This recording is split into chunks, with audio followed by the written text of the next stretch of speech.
Assalamualaikum everyone. My name is Rabab Zahra, lecturer in English at Kausar College for Women, H82 Istanbul. In this short video, we are going to discuss punctuation marks. Punctuation actually is the right use of putting in points or stops, especially in writing. If we talk about punctuation marks, there are 11 punctuation marks that to me are most important.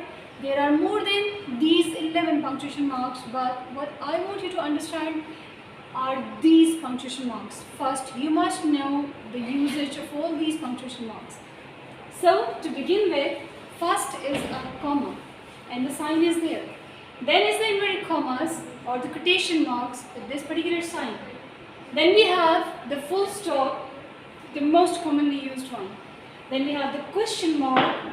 After that, exclamation mark, then is colon, semicolon, hyphen, parenthesis, apostrophe, and last but not the least, capitalization or the use of capital letters. Let's see how they are used. Now the first one is a comma. Comma is the shortest pause or separation, and it is used, as you can see here, 4 usages, not 4, exactly 6. Okay, first one, to separate a series of words in the same construction in the same sentence. How? For example, it was a long, comma, as you can see here, boring, comma, dull and tiresome journey. So if you want to separate a series of words, you should use a single comma. The second usage is to mark off a noun or a phrase in apposition. In apposition means when they are placed together or they are closely associated to each other, separated by a single comma. For example, Milton, John Milton, comma, the great English poet, comma, was blind. Actually, this comma separates the particular noun, proper noun, to the noun in apposition, making it more emphatic, or you may say stress it more, so that you should know that not only he was a great poet, but on the other hand he was also blind, or you may say he was blessed with special powers.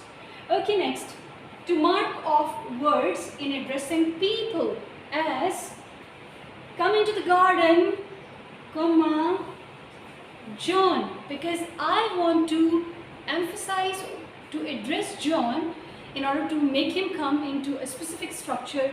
That's why I will put comma here. So this is another use of using a comma. Then comes to mark off adverbs or even adverb phrases when they are coming together, when they are used together.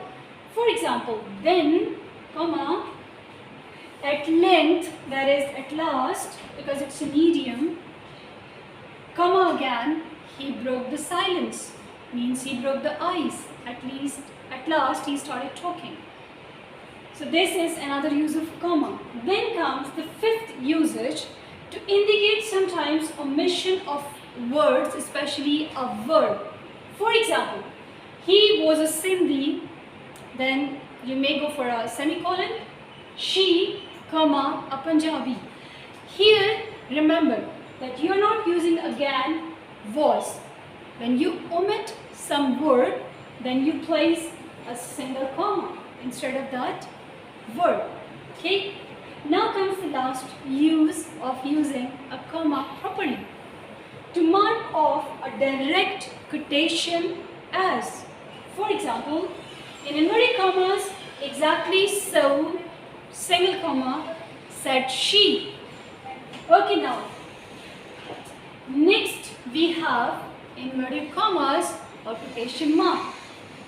Inverted commas are used to impose the exact word of a speaker, or you may say whenever you are quoting something or referring something as a quotation, then inverted commas are used.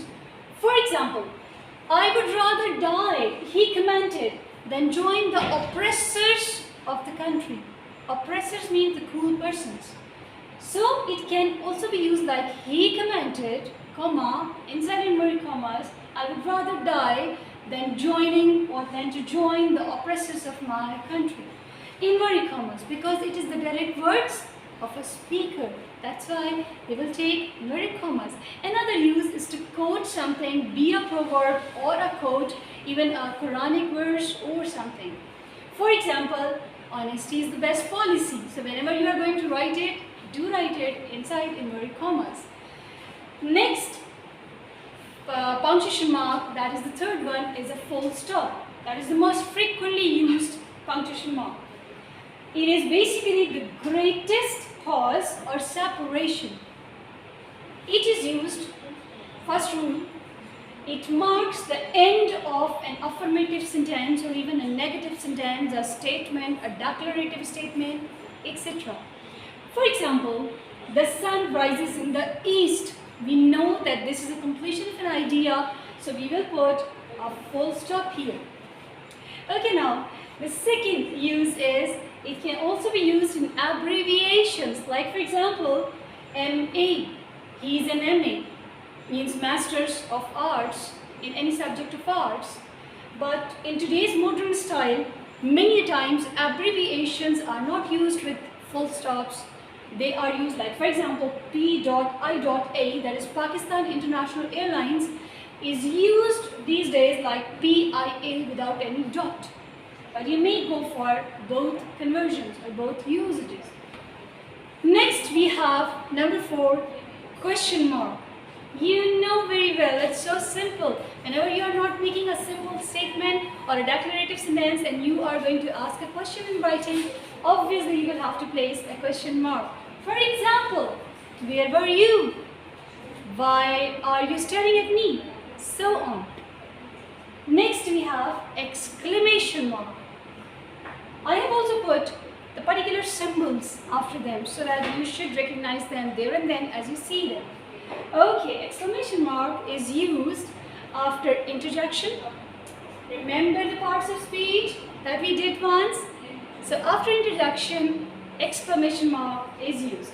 And after phrases representing sudden emotions, for example, what a terrible incident it was! Exclamation mark. Then comes alas, that it's a very sad fact. You know it's an interjection and it always takes an exclamation mark at the end of it. Alas, he died, or the poor man died. Another important thing is the capitalization after interjection. So whenever you are using interjections, the first word after it, the first letter of that word will always be written in capital. So this is it for today.